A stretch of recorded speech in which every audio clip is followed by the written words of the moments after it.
Bienvenidas, bienvenidos, bienvenides a este foro inaugural del 32º Festival Internacional de Cine Viña del Mar, que como ya sabrán, por primera vez y de forma inédita, lo va a realizar en modalidad online para poder acercar a vuestros hogares el cine latinoamericano.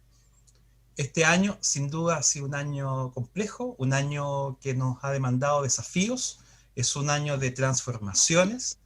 Estamos también muy entusiasmados con esas transformaciones y ese mismo entusiasmo nos ha hecho diseñar con mucho cariño esta versión que arranca hoy día. Hoy día es el día inaugural de este festival, que tiene una historia, que tiene un contexto, sobre todo en Latinoamérica, y por lo mismo queremos abrir este foro inaugural, como serán muchísimas conversaciones en este festival, con este evento especial.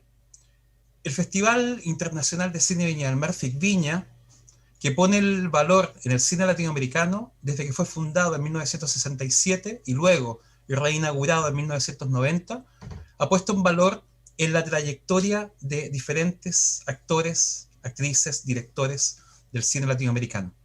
Es al mismo tiempo que le ha seguido la trayectoria. Ha crecido el festival, como han crecido también las trayectorias de muchísimas artistas latinoamericanos. Y si solamente nuestro admirado cine argentino, con Adolfo Aristarain, entrañables Alberto Lecchi, Juan José Campanella, Fabián Bielinski, Marcelo Piñeiro, Lucía Puenzo, recientemente Pablo Trapero, la lista sigue y sigue y sigue, porque es inagotable la filmografía argentina, que es muy admirada y reconocida desde Chile. Y sin duda, y si nos permiten estas palabras de apertura, ha sido capaz de entablar una relación profunda y empática. Sin duda que nuestro invitado, que vamos a presentar a continuación, ha puesto en valor la empatía junto a diversos públicos, cosa admirable y cosa que además siempre nos llena con muchas preguntas. Ha sido capaz que se reconozca el trabajo de personajes y personas complejas que han sabido atravesar crisis, contextos inhóspitos y también personas que se aferran a la vida. Sin duda que esto es una humilde forma de hacer esta presentación, porque muchos dirán que nuestro invitado no necesita mayores presentaciones. Creemos que no, creemos que ese respeto, esa admiración, tiene que tener algunas palabras de inicio, y con todo esto simplemente decir que el foro inaugural presenta a nuestro admirado y reconocido Ricardo Darín.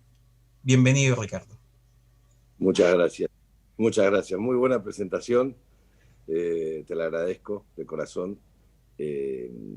Y acá estamos para dar comienzo a este ciclo de charlas en este maravilloso festival que no he tenido la suerte de conocer en forma presencial, pero que por estas circunstancias extrañas que nos tocan vivir en esta vida, en este año que seguramente será un año bisagra para todos nosotros, porque saldremos modificados de alguna forma después que atravesemos todo este territorio. Me ofrece la oportunidad de formar parte del festival de esta forma tan singular y tan utilizada últimamente, pero que por suerte la tecnología nos ha alcanzado, nos ha dado una mano como para no desconectarnos. Paradójicamente, en una era en donde la comunicación, la era digital, nos ofrece tantas posibilidades, esta es la herramienta que estamos utilizando con mayor frecuencia, precisamente para contar qué nos pasa, para darnos cuenta de que en nuestros pueblos, sea donde fuere, por muy alejados o muy cerca que estén unos de otros, nos están ocurriendo más o menos las mismas cosas, como viene ocurriendo con la humanidad desde hace tiempo inmemorial. Solo que el cine, ya que lo mencionaste y ya que por eso estamos reunidos, es probablemente uno de los vehículos más interesantes que hemos encontrado para contarnos nuestras historias y reconocer precisamente esto, ¿no? Que no somos, las cosas nos ocurren más o menos de la misma manera en distintos lugares del planeta. Así que acá estoy y contento de estar con ustedes en esta charla. Bueno, muchas gracias por esas palabras y efectivamente hoy día es un, hay que decirlo, es un año sumamente especial. Esta Mm. invitación la hemos formulado, hemos esperado la oportunidad, no se ha podido hacer, pero finalmente está, así que estamos muy contentos con hacerlo. Nos hubiese encantado cuando pensamos esto en enero, dijimos, bien, ¿no? Estamos pensando en un teatro, en un Claro. escenario, vamos a estar con un café, en un sillón, conversando con Ricardo muy distendidamente. Bueno, lo estamos haciendo como tú dices, gracias a esta tecnología. Y por lo Ujú. mismo, creo que te podemos preguntar, para partir lo básico, ¿cómo has vivido este año complejo ya en tu cotidiano, con tu trabajo, que siempre es bastante ajetreado? Mira, de diversas formas. Yo creo que algunos de los ejercicios que nos ha propuesto esta, este aislamiento, esta pandemia, eh, a la larga serán positivos. Lo triste es el precio tan elevado que estamos pagando por ello, pero sería bueno que aprovecháramos para que nos quede algo positivo.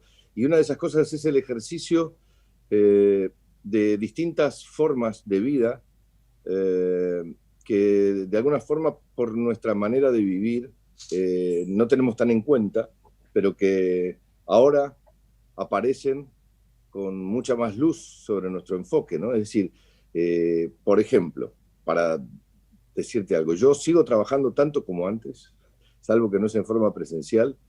Eh, el hecho de que todos sepamos que la mayor parte de nosotros está en sus casas hace que, por supuesto, el resto, nuestros amigos, nuestros colegas, los colaboradores, la gente que normalmente se acerca a nosotros para proponernos algún proyecto y demás, tengan casi la seguridad de que les vamos a contestar rápidamente porque no tenemos muchas excusas. Estamos todos detrás de los medios de comunicación, ya sean los teléfonos, los iPads, las computadoras. Este es el motivo por el cual estoy realmente sobrepasado de trabajo. Tengo, ¿qué puedo decirte? 5 o 6 proyectos en la cocina, digamos, trabajando, saliendo de uno y volviendo al otro y teniendo comunicaciones con todos los que están subidos a esos proyectos. No he parado de trabajar, no veo la hora de que nos levanten la persiana y podamos salir a la vida para poder hacerlos efectivos en realidad. Eh, pero como te decía al principio, tengo la sensación de que hay muchas cosas para aprender de esto. Por ejemplo, una de las cosas que verdaderamente me llaman mucho la atención y me impactan, y siempre que puedo hablo de esto, toco el tema porque creo que vale la pena reflexionar sobre él, es cómo nos ha cacheteado, cómo nos ha sopapeado esta realidad, este contexto, y nos ha obligado a refugiarnos después de tanto tiempo en las cosas esenciales. Si tenemos en cuenta que vivimos en una sociedad de consumo, en donde estimulados por la publicidad y por los medios en general, sin tener culpas o no, pero sí responsabilidades, vivimos una vida muy acelerada en términos de consumo. Y esta pandemia nos obligó a retrotraernos un poco a lo esencial y a revalorar, reconsiderar las cosas que verdaderamente son importantes y dejar un poco de lado lo superficial, lo superfluo. Y eso me parece que es un aspecto positivo entre tantas cosas negativas. Es decir, hacer un viaje en la manera en que cada uno de nosotros pueda hacia la austeridad, hacia, hacia lo esencial. Eso es algo que yo destaco como probablemente un aspecto positivo más allá de muchas otras reflexiones que también nos sugiere esto de estar permanentemente encerrados, en algunos casos, aislados, distanciados, sin contactos presenciales, la revalorización, la importancia que adquiere el afecto y el contacto y la vinculación con nuestros seres queridos, con nuestros amigos, con nuestros familiares, a quienes por diferentes motivos de distancia o por las normas de pandemia no podemos visitar. Esas cosas que cuando no estamos en pandemia las dejamos siempre para el lunes. Son cosas que pueden esperar. Estamos siempre muy apurados por el trabajo, por las urgencias, por los compromisos y lo verdaderamente importante de la vida lo dejamos siempre como para el lunes. Eso también me parece que merece una reflexión. Exactamente. Perfecto. Ricardo, bueno, me gustaría corroborar, reiterar nuestro interés porque estés en el festival. Llevamos años persiguiéndote, tratando de coordinar una visita que sigue en pie, por supuesto. Y sin... ¿Me escucho bien? ¿Sí? Sí, sí, sí. Ok. Y sin ánimo de encauzar esto hacia esas entrevistas como psicoanalíticas, como en profundidad que a veces se hacen, me gustaría ir a un inicio de tu carrera que entiendo que tú comenzaste muy niño, casi a los 10 años, con un debut teatral. Tus padres eran actores.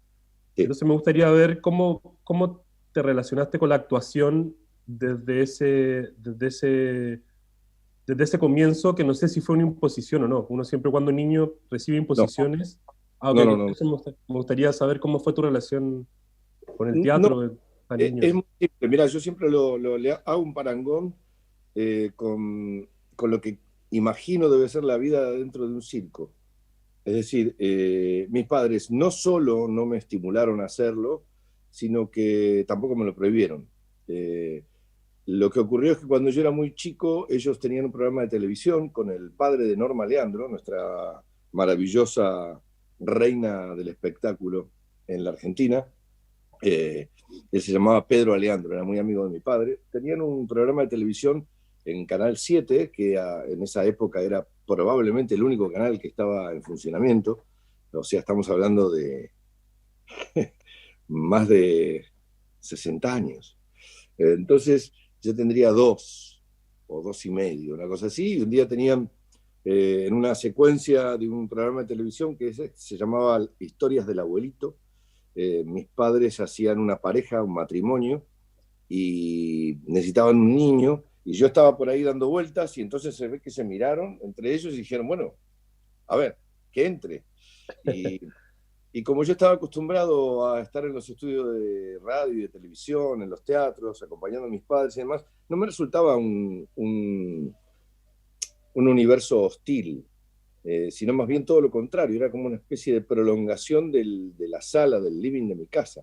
Yo conocía a los técnicos, entendía es una manera de decir, conocía las cámaras, los micrófonos, todas las cosas que a un chico le pueden llamar mucho la atención en primera instancia, yo ya las tenía asimiladas. Esa fue la primera vez que aparecí en televisión. Luego lo que ocurrió es que con el correr del tiempo, allá por los 6 o 7 años, volví a hacer otra de esas incursiones así muy pequeñas dentro de, no me acuerdo en qué programa fue.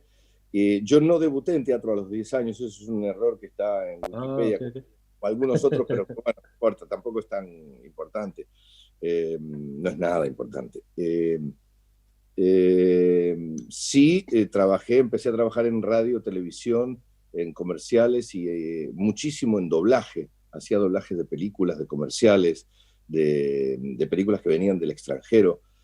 Y así, en esa época tendría 8, 9, 10 años. O sea, me fui cocinando en este oficio en forma casi, diría, inconsciente, por algún... Sí, un poco inconscientemente. Mis padres miraban esto de reojo porque, según lo he hablado con ellos mucho tiempo después, ellos no estaban de acuerdo con que los niños actuaran por las exigencias, la cantidad de horas que tenían que permanecer en un estudio y demás. Pero parece que era medio como inevitable porque yo quería hacerlo, entonces tampoco se podían oponer, seguramente tuvieron algún dilema ahí de discusión entre ellos a ver si se me permitía o no. La cuestión es que ya cuando tenía 12 años no hubo nada que hacer, yo viajaba solo, me movía con absoluta independencia, iba con mi libreto de las cosas que tenía que hacer a los distintos canales de televisión o a las radios, y mientras estudiaba, esto se transformó en algo más que una vocación, se transformó en un modo de vida. Y cuando mis padres se separaron, que fue también por la época de los 12 o 13 años míos, yo quedé con mi madre y con mi hermana y mi abuela. Y claro, empezó a surgir sensación de que el aporte que podía hacer al hogar en términos económicos era no solo necesario, sino muy bienvenido. Entonces ya empezó a tener todo, digamos, características de profesión. Así fue como empezó lo mío, pero en forma... Mis padres nunca quisieron que fuera actor, o por lo menos no se lo plantearon de esa forma.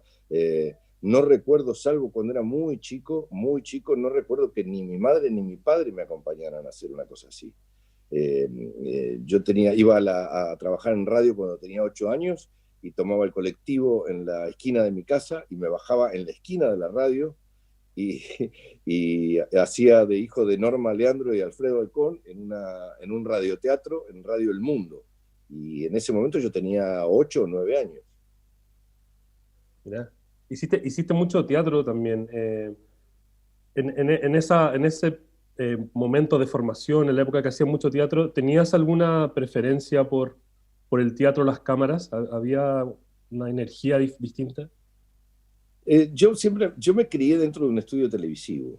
Esta es la realidad. Nací, esa anécdota que cuento de cuando tenía 2 años, 2 años y medio, parece que hubiera marcado un poco mi destino, porque de ahí en más estoy rodeado de pájaros, así que lo van a escuchar cantar. De ahí en más digamos, mi vida transcurrió entre el colegio, mis estudios, sobre todo en la primaria y principio de la secundaria, y un estudio de televisión. El teatro apareció en mí, yo acompañaba mucho a mi madre al teatro, ella hizo muchas obras de teatro, algunos musicales, me encantaba acompañarla, sentarme en un palco de esos que llamamos avant-scène, que son los que están más cerca del escenario, y seguir todas las acciones, incluso los ensayos. Fui a muchos ensayos a participar, y todo eso me despertó un gran interés, una gran curiosidad, y debuté en teatro cuando tenía 16 años, no 10, 16, 17 años. Pero eso apareció mucho después, o sea, yo nací en un estudio de televisión. Esta es la realidad. No, es un poco duro decirlo, pero es así. Es como nacer dentro del circo, ¿no? Hay algo que indudable cuando estamos en el 2020 y como ya habíamos anticipado que esto no era una entrevista ni mucho menos un paso a paso cronológico, pero sin duda el año 2000 aparece una película que en tu filmografía es clave, también con una conexión muy potente con Chile. Si bien ya habías hecho El mismo amor en la misma lluvia con Juan José Campanella, pero el año llega una película que para muchos fue como una bomba de muchos sentidos, porque hizo mucho conexión con el presente chileno, y eso lo podemos leer 20 años después, que indudablemente en las transformaciones que estamos viviendo en América Latina y sobre todo en Chile, Nueve Reinas sin duda es una obra paradigmática en muchos sentidos, no solamente por todo lo que podemos alabar de vuestra performance y también de Gastón y todo, y nos vamos a llenar y recordando también a Fabián, pero sin duda es una película que nos ancla en una crisis económica, en un contexto, en una economía, y si me permites la reflexión, está presente en muchos proyectos tuyos. Esa persona que surfea, se mimetiza, sobrevive, araña la realidad, pensando en Marcos, pensando en Sosa de Carancho, este buitre que llega en momentos menos esperados, o estas personas que se dedican a sobrellevar proyectos como en Elefante Blanco, tu personaje que se aferra a la vida, pero al mismo tiempo trata de enfrentarse al poder. Entonces, si podemos recordar, más que como entrevista, sino lo que significa Nueve Reinas, tanto en tu trayectoria y cómo la podemos leer hoy día, 20 años después, que sigue siendo una película que no envejece. Mira, como suele ocurrir con estas cosas, uno logra captar la verdadera dimensión de un espectáculo, de una película, de un libro, de una obra de teatro, de alguna manifestación artística o de algún evento especial en nuestras vidas, suele captar la verdadera dimensión mucho tiempo después.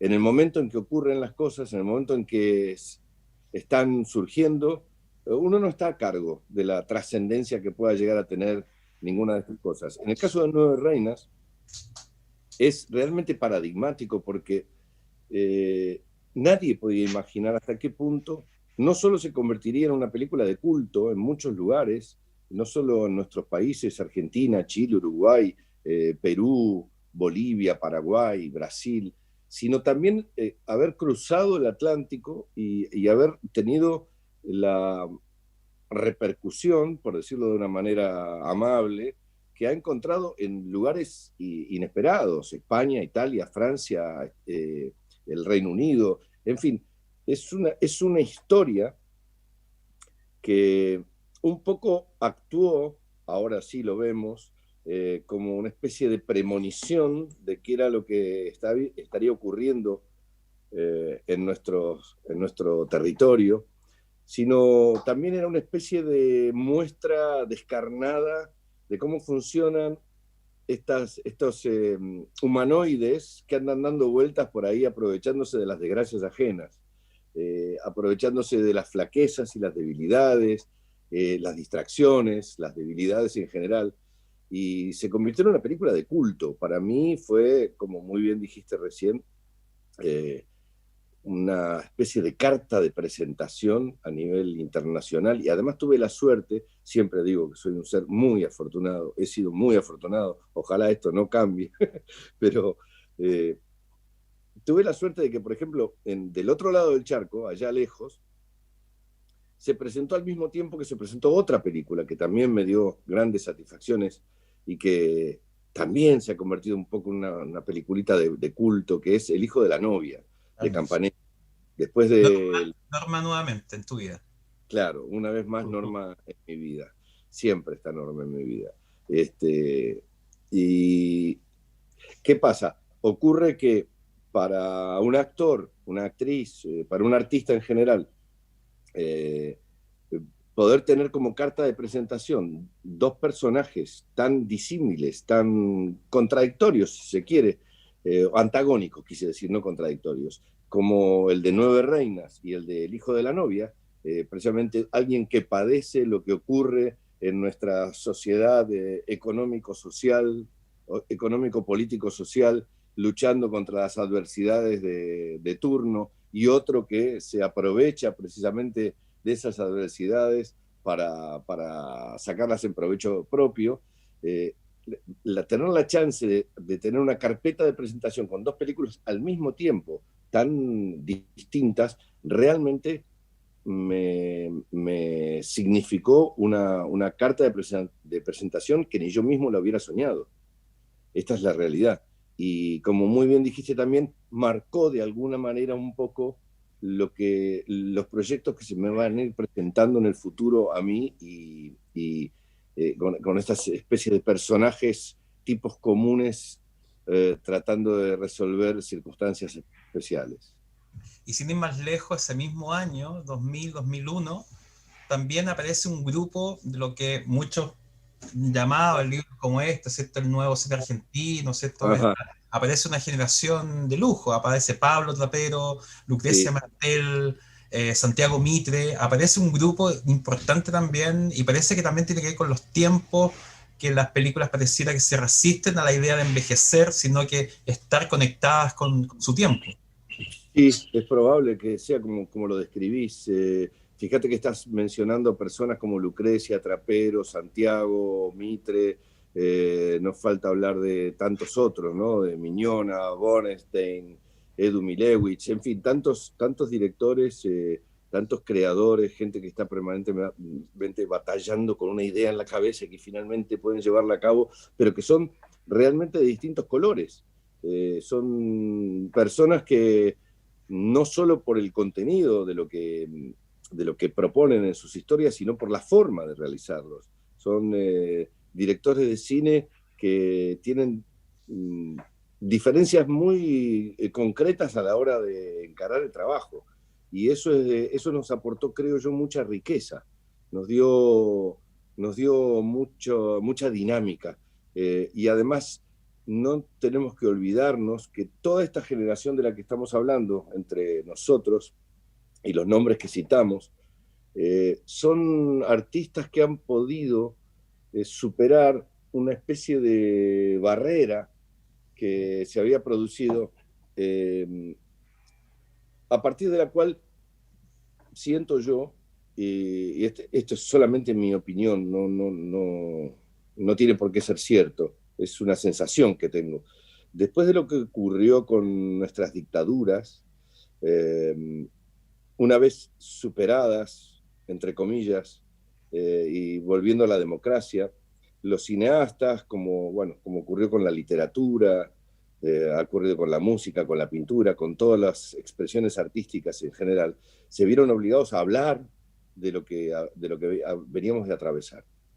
Esto generó, obviamente, un tsunami de expresiones artísticas que nos contaban de qué forma cada uno pudo soportar y atravesar esas circunstancias durante las dictaduras. Pero hubo como una sobrecarga de esas historias por lógica, era necesario hablar de todo eso. Toda esta generación de la que estábamos hablando recién nosotros es una generación que viene después de ese oleaje. Son aquellos que no tuvieron la imperiosa necesidad de hablar del monotema, que era salir de las dictaduras. Y eso también aportó una gran liberación a nivel creativo, porque si lo analizamos con un poquitito de detalle, era imposible volver a las democracias y no hablar de todo lo que habíamos atravesado. Todo el mundo quería hacerlo. Y así, por suerte, pudimos hacerlo. Ricardo, me parece que justamente relacionado con esta concentración en la mirada en los problemas del hombre común, digamos, en estas sociedades en crisis, me parece, y esta es una opinión muy personal, que la mayoría de tus personajes trabajan muy bien con la empatía, como que creo que el público empatiza muy bien con esos personajes. Hay como una característica. Pero me parece que hay una película en que me pareciera que se trabajara intencionalmente en tener una distancia, más allá de que alguien pueda empatizar o no con el personaje, y es El Aura, que es la segunda película que hiciste con... Sabía que lo ibas a decir. Entonces quería preguntarte cómo fue todo ese trabajo, que es un trabajo muy particular en términos actorales y puesta en escena. ¿Cómo fue para ti? Voy a ir por partes. Me parece interesante lo que decís y me da la posibilidad de contarlo un poquitito. Recién mencionaste algo que es la empatía con el espectador, con la audiencia, con el público, que puede ser un elemento a favor o puede ser en contra. Es decir, no siempre es un elemento a favor. No siempre lo que se busca es que el personaje empatice con la audiencia. Tal es el caso de lo que me ocurrió a mí con las dos películas de Bielinski. Cuando hicimos Nueve Reinas, recuerdo que Bielinski, la premisa más importante que tenía frente a él y que me la transmitió era que no quería que mi personaje, Marcos, tuviera empatía con la audiencia. No quería que el personaje fuera abrazado por la audiencia, a tal punto que me cercenó cualquier posibilidad de tener una sonrisa dentro de la película. Si lo miramos con un poco de detenimiento, el personaje no ríe nunca en toda la película, tiene un esbozo de sonrisa en un momento que hay una negociación con el que va a comprar las estampillas, pero nada más. Es todo lo que se me permitió. Y a pesar de eso, a pesar de esa súper premisa que tenía por delante Bielinski, y con razón, el personaje logra, yo creo que esto ya debo pensar que se trata de un defecto mío,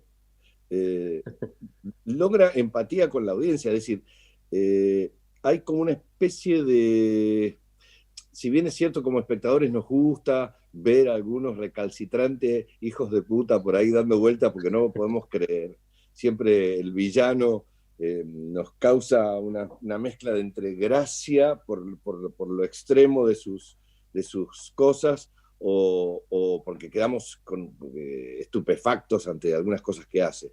Pero en este caso tuvimos mucho cuidado que el personaje no lograra demasiada conexión con la platea y sin embargo no lo conseguimos. porque hay como una suerte de decepción sobre el final de la historia cuando vemos que el más inconsciente de los malandras que andan dando vueltas por la vida, que es este Marcos, termina siendo víctima de su propia trampa. Entonces, en el caso de Laura fue totalmente distinto.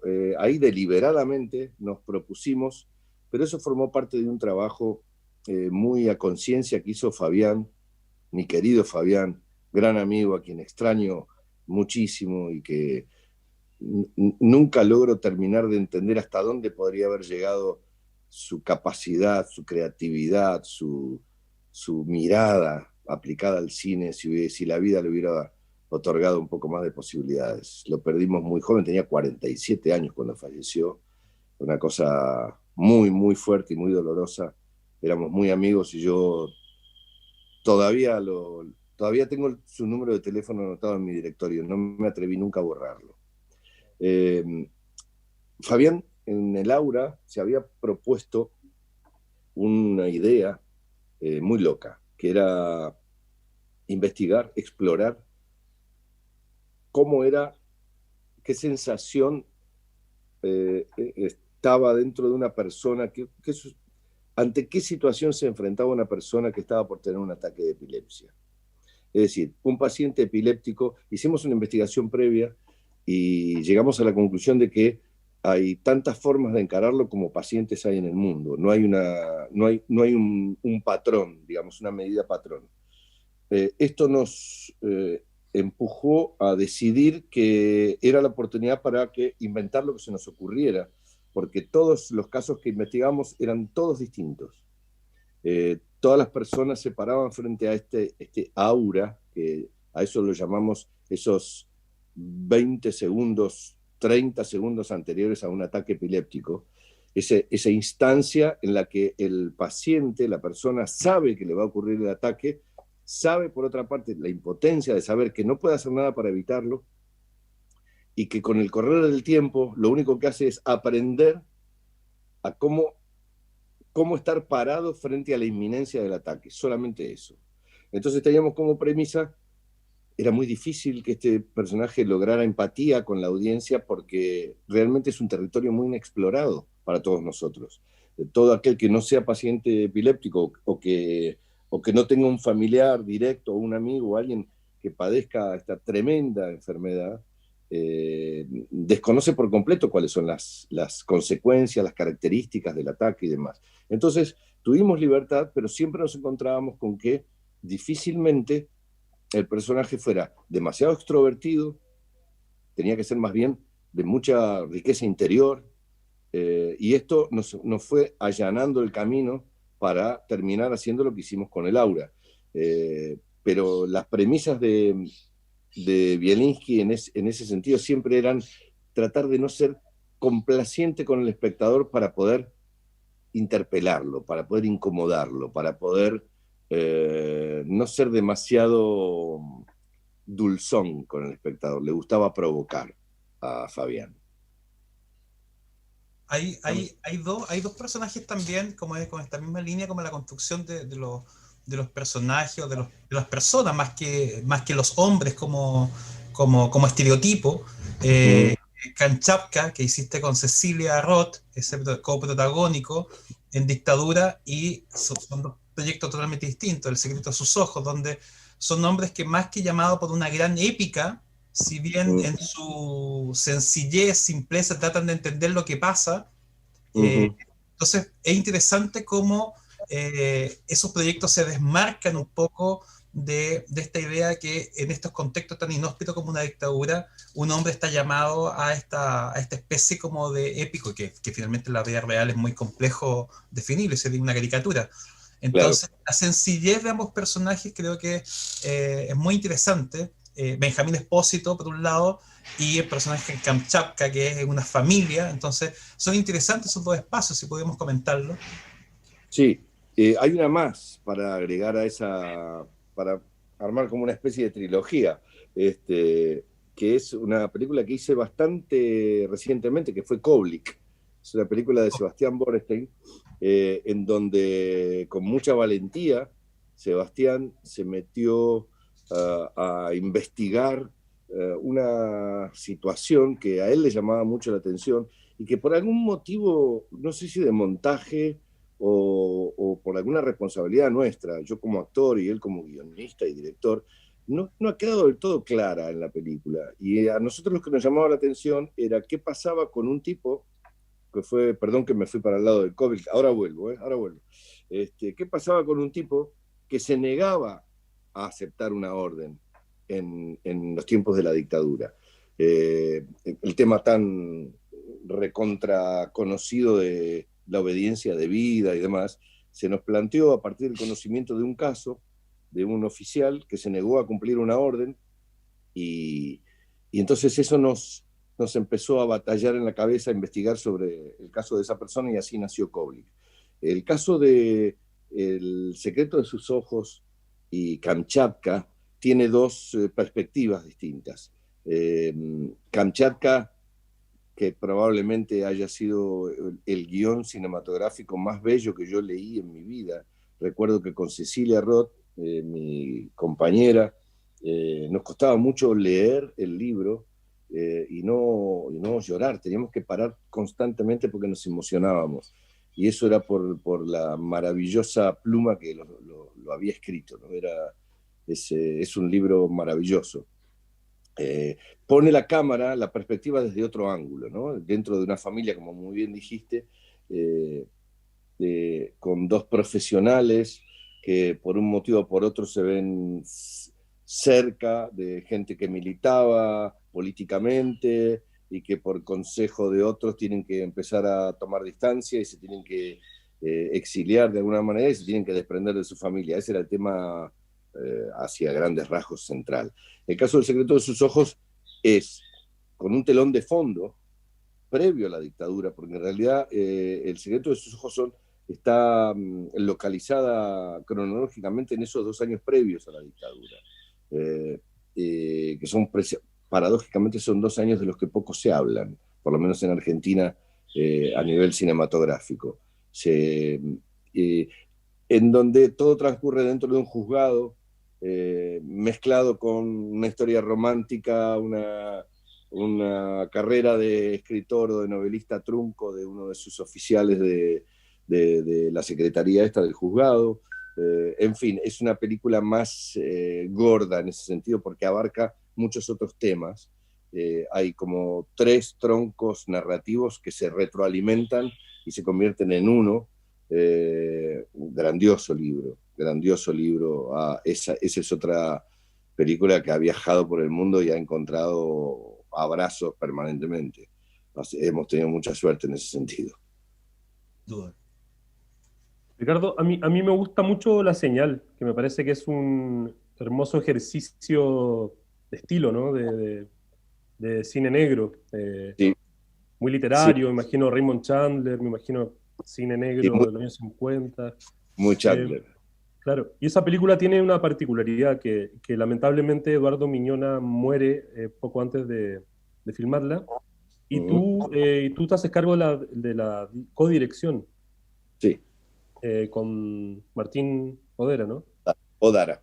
Odara. Y te quería preguntar cómo fue ese enfrentarte a ese desafío y cómo, además de actuar, ¿no? Porque tú eres el protagonista y diriges. ¿Y cuál es tu relación con la dirección? Si tienes como pensado seguir explorando ese camino o no. Sí, definitivamente lo voy a seguir explorando. Es algo que me atrae, me interesa, me conmueve, me moviliza muchísimo, en lo que he intentado ir aprendiendo en el camino, acercándome a mis colegas directores y consultando y estando cerca de ellos y tratando de pasar del otro lado de la cámara, en donde hay mucho para aprender para los actores. Porque la verdad, si lo analizas con un poco de detenimiento, en todas las escuelas de teatro, en todas las escuelas de actuación, en todas las escuelas de arte escénico, hasta hace muy poco tiempo. Ahora sí se han incursionado un poco más, porque obviamente se han dado cuenta de que había ahí una valla, un obstáculo que había que superar.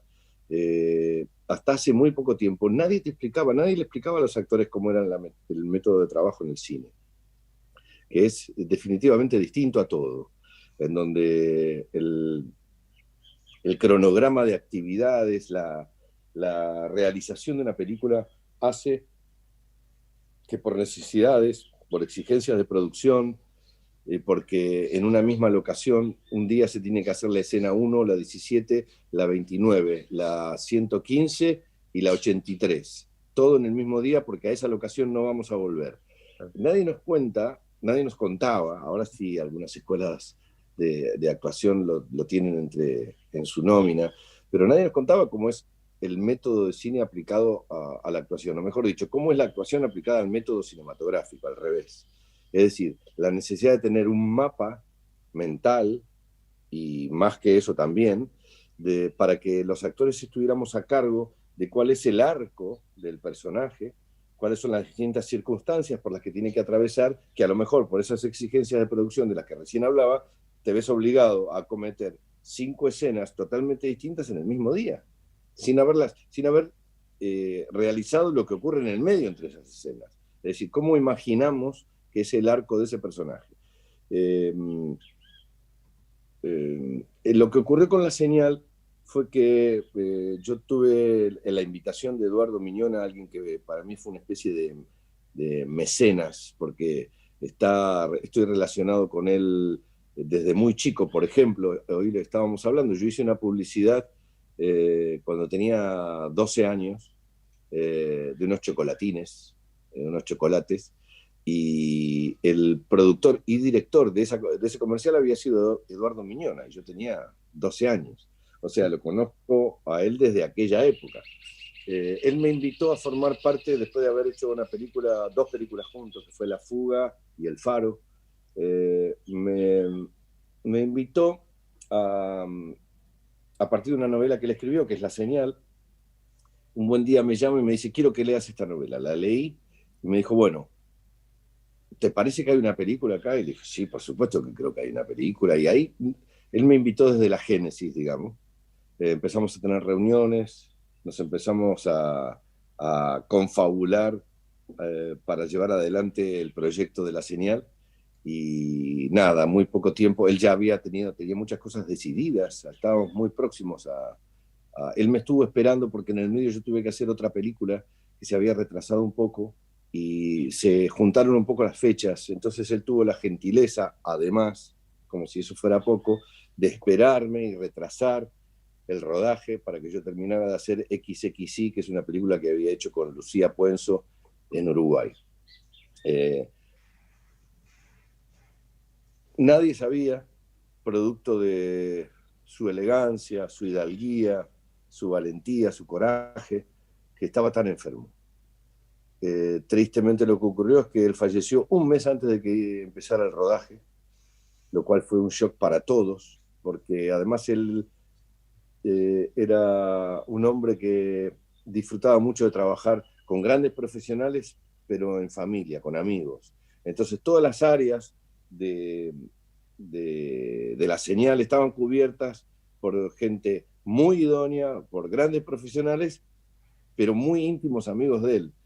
El motivo por el cual el shock que sufrimos todos fue casi familiar, no cinematográfico. Es decir, lo primero que quedamos es desamparados frente a la desaparición de Eduardo, porque no estábamos al tanto, por lo menos yo y algunos otros me enteré después que también, no estábamos al tanto de lo que le estaba ocurriendo.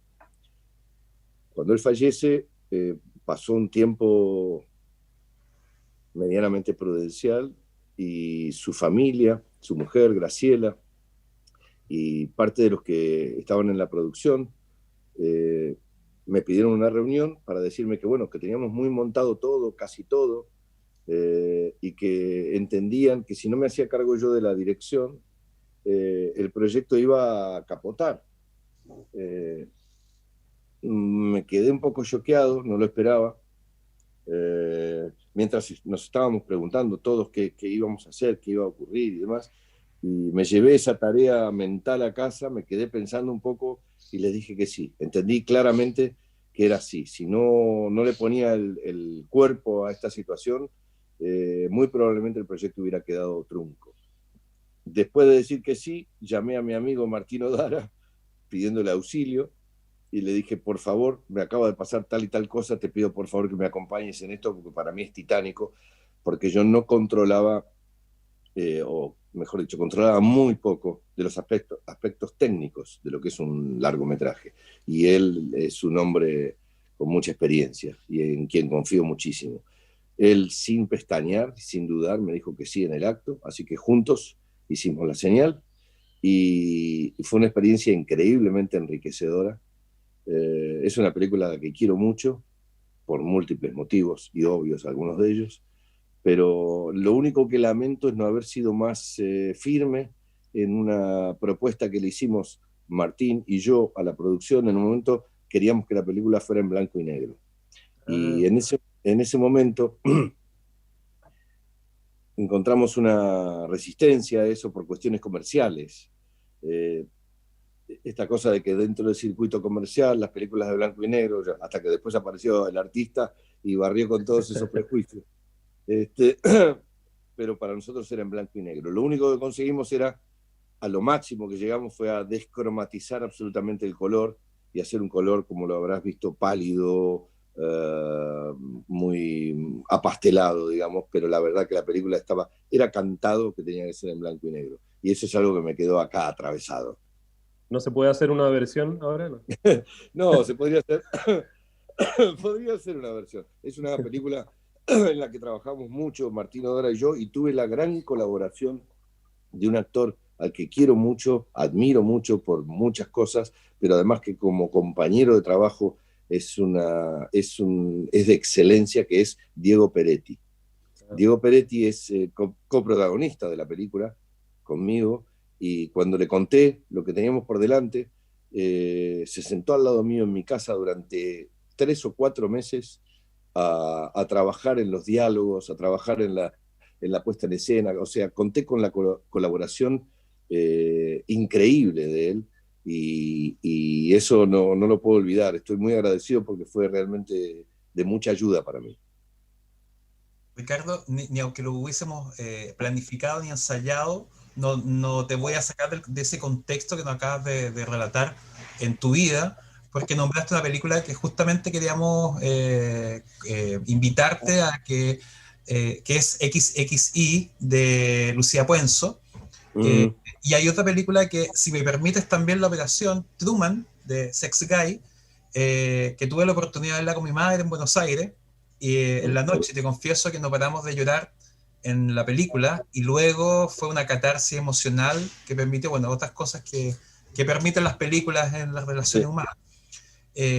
Ambas son hombres que se deconstruyen, están obligados a invitarse, a deconstruirse o a replantearse, sea por una noticia, algo trágico, un destino, digamos, o que en su familia tiene algo que no se comprende y tiene que asumirlo y acompañar, como en el caso del proyecto de Lucía Puenzo. Si podemos hacer esa relación, si te parece, de estos dos hombres. Bueno, yo nunca la había hecho esa relación, pero me parece que es interesante el desafío. Como padre... Estar en desacuerdo también. ¿Eh? Puede estar en desacuerdo también. No. Estoy haciendo el viaje y la reflexión para lograr la conexión. Sí, los dos se están enfrentando de alguna forma a algo desconocido. Tienen que rediseñarse para enfrentarlo, y para enfrentarlo con hidalguía. En el caso de XXI, a mí el proyecto desde el primer momento me pareció muy valiente, necesario. Hay tantas personas en el mundo navegando. Hoy en día es distinto porque han ocurrido muchas cosas. Estamos viviendo en una era en donde los derechos humanos están probablemente atravesando uno de sus mejores momentos, a pesar de que todavía se siguen cometiendo aberraciones, pero al menos en términos de declaración, se han reconsiderado situaciones que hace muy poco tiempo atrás ni siquiera eran consideradas. El tema de la sexualidad, de la condición sexual, de los prejuicios aplicados, de la falta de conocimiento, el terror y el prejuicio que sugiere el hecho de enfrentarse a algo desconocido, las aberraciones que se han cometido en el mundo con tantas personas. Si uno acumulara todas esas vivencias, llegaríamos a acumular una cantidad de dolor inimaginable, porque muchas personas han sufrido demasiado precisamente por la falta de comprensión. Ese fue uno de los motivos por los cuales el planteo de Lucía Puenzo con XXI me pareció altamente atractivo. Es decir, cómo un matrimonio, una familia encara la condición de un hijo, una hija, un hije, o como queramos llamarlo, que está precisamente descubriendo cuál es su sexualidad, está tratando de descubrir cuál es su sexualidad y las cosas a las que debe enfrentarse. A mí me pareció muy valiente el planteo de Lucía, del libro, y allá fuimos a hacerlo, y es una película de la que me siento profundamente orgulloso. En el caso de Truman, también es un hombre que se enfrenta, es una historia que nos pone a dos hombres frente a algo desconocido. Uno es el viaje hacia la muerte, hacia la inminencia de la muerte, ineludible, y el otro es un amigo enfrentando la muerte de su íntimo amigo. Y sí, son desafíos muy, muy grandes a los que están enfrentados esos dos personajes. No había logrado encontrar el link entre los dos, pero ahora lo veo, y lo veo sí, con cierta claridad. Truman es una película que adoro por múltiples motivos. Uno de ellos es por Cesc, por lo que significa la película, por todo lo que me movió, por todo lo que me hizo recordar a mi padre en esa situación. El personaje que yo encaro tiene características muy similares en términos de carácter y temple a lo que era mi padre, a quien perdí cuando era muy joven, él. Y además porque tuve la oportunidad de conocer a un actor al que ya conocía y admiraba, pero al que no conocía como persona, que es Javier Cámara. Este viaje que hicimos juntos para hacer Truman, de la mano de Cesc, gran amigo, me lo hizo conocer en profundidad como ser humano, y hoy es un hermano para mí. Él, Juan, su familia, sus hijos. A veces hacemos algunas historias y tenemos la suerte de los artistas de convivir durante un tiempo que no es muy grande, serán 3 o 4 o 5 meses con otros artistas, y ampliamos nuestra familia, porque llegamos a conocerlos tan en profundidad, sobre todo cuando tenemos temas entre manos que calan hondo, ¿no? Que apelan a nuestra humanidad y nos ponen desafíos por delante. Entonces ahí es donde uno se hermana. Muchas veces hemos escuchado hablar de que el sufrimiento hermana a las personas. Bueno, en la recreación del sufrimiento también hay una posible fraternización. Y en este caso con Javier Cámara nos convertimos en hermanos por haber atravesado ese cuento los dos juntos. Ricardo, hablas de que estamos en los tiempos de cambios, ¿no? De que muchas cosas están cambiando para bien. Y algunos de nosotros chilenos estamos con el entusiasmo muy fuerte por lo que acaba de ocurrir, ¿no? Con el apruebo. Y quería llevarte un poco a tu relación con Chile. Yo sé que llevaste Escenas de la Vida Conyugal a Chile, que La Cordillera la filmaron en Chile, pero hay una película que quizás tiene una relación más estrecha, que es El Baile de la Victoria. Sí. ¿Cómo fue ir a Chile y conectarte de alguna manera con la realidad de Chile, la historia?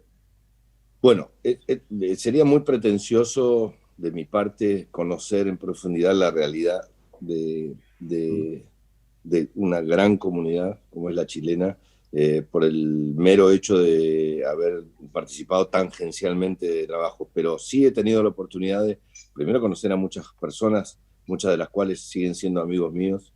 He tenido oportunidad de vivir en territorio chileno, de vivir con, digamos, un tiempo razonablemente largo, He estado, por ejemplo, con el Baile de la Victoria, estuvimos algo así como 5 meses en Santiago y alrededores, con la cordillera un tanto menos. Sí he ido varias veces a hacer teatro. Tengo una relación, por llamarlo de alguna manera, muy fluida con muchas personas de Chile, con muchos chilenos.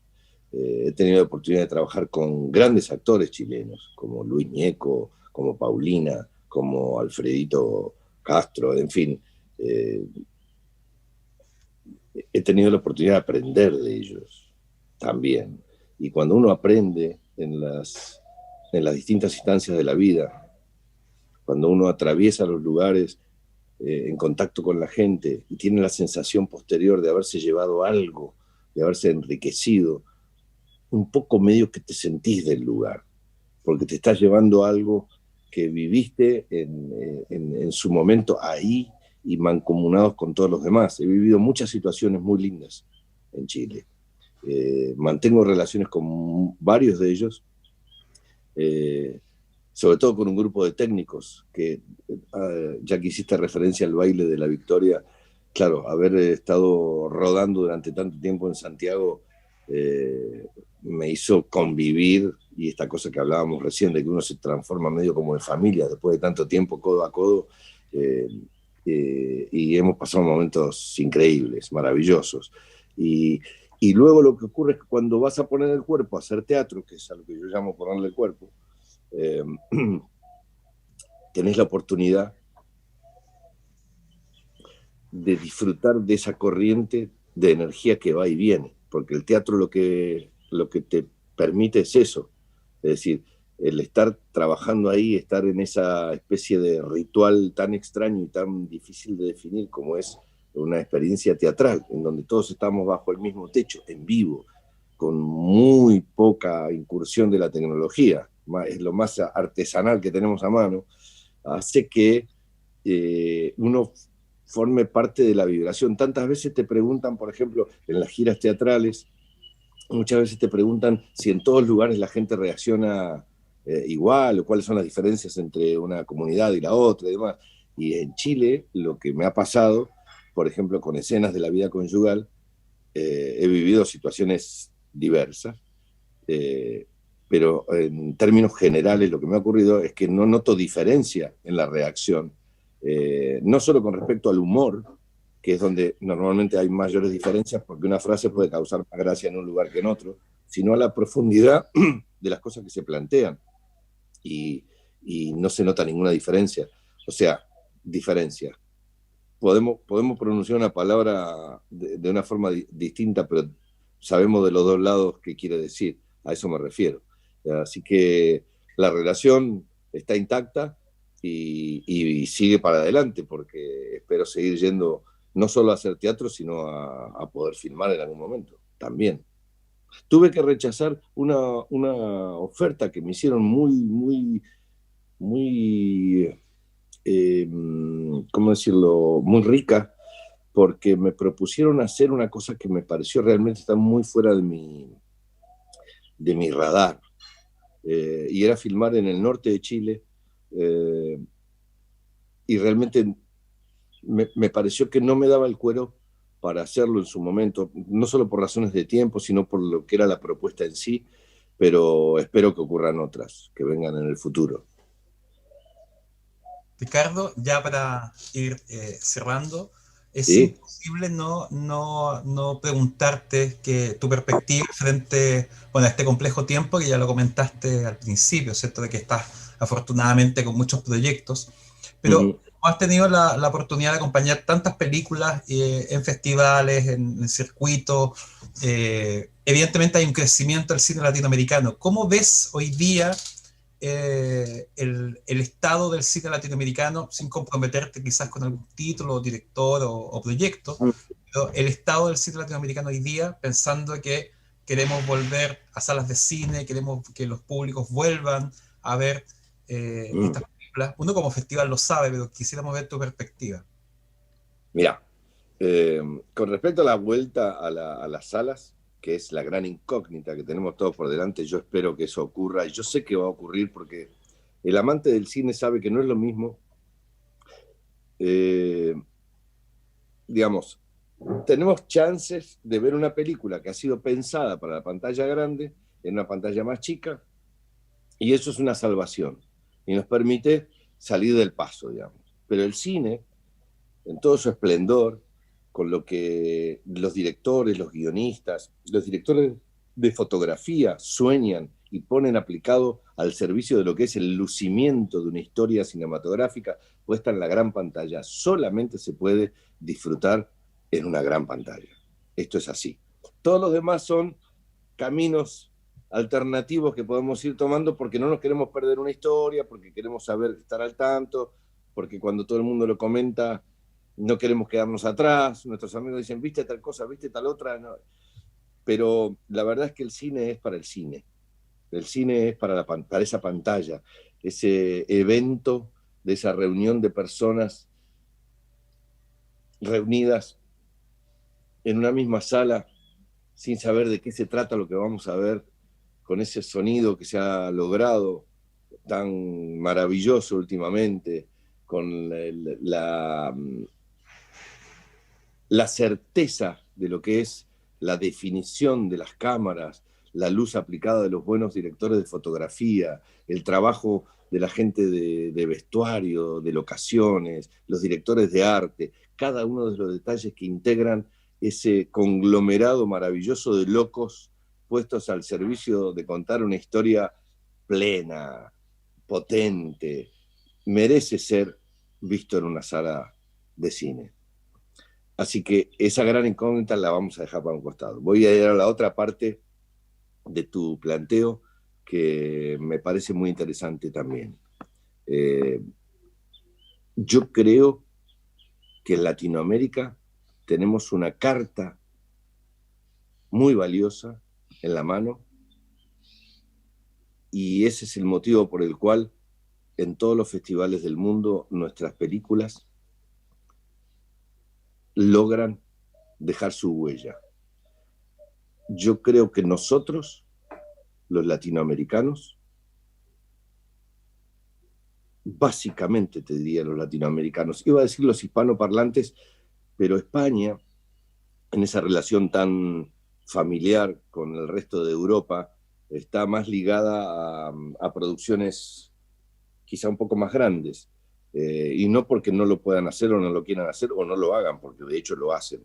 Pero déjame referirme solamente o especialmente a Latinoamérica. Tenemos una carta muy valiosa que es que no tenemos pudor, no tenemos el prejuicio, tenemos la valentía de contar una historia pequeña, simple y humana, sin que necesariamente tengamos que pensar en términos tridimensionales a la hora de contar una historia. Confiamos en que una historia simple, pequeña, humana, bien contada, llevada a la pantalla grande, puede recorrer el mundo y puede encontrar, como decíamos al principio, abrazos en lugares insospechados. Yo creo que esa es nuestra característica fundamental. Yo creo que ese es el motivo por el cual muchas de las historias que se cocinan en nuestros territorios son buscadas para hacer remakes después. Porque tienen eso, tienen esa característica, tienen esa singularidad, que es la de una pequeña historia bien contada, que es en definitiva lo que todos queremos, que nos cuenten un cuento bien contado y listo. Nada más que eso. Y eso es un motivo para mí de orgullo, porque todo lo que he podido apreciar por ahí dando vueltas en distintos festivales, siempre el comentario de distintos realizadores y gente de la industria es qué buenas historias se cuentan en Latinoamérica. Así que nada, les deseo que para este festival, aún en esta forma virtual, aún en esta especie de alternativa que hemos encontrado para no perdernos el contacto, la vinculación, tengamos la oportunidad de ver historias bien contadas, porque es lo que estamos necesitando. necesitamos que nos sigan contando historias bien contadas. Ricardo, te queremos dar las gracias por estas últimas ideas. Uno, por la admiración y el compromiso que es irrefutable en tu trayectoria, en el cariño, en el amor que le has puesto a tus proyectos. Quedaron muchas preguntas fuera, como por ejemplo, ¿por qué eligen los proyectos? Pero sin duda todas las reflexiones yo creo que están contenidas ahí. Y lo segundo, la invitación a volver a las salas de cine, que yo creo que es invaluable las palabras que recogemos.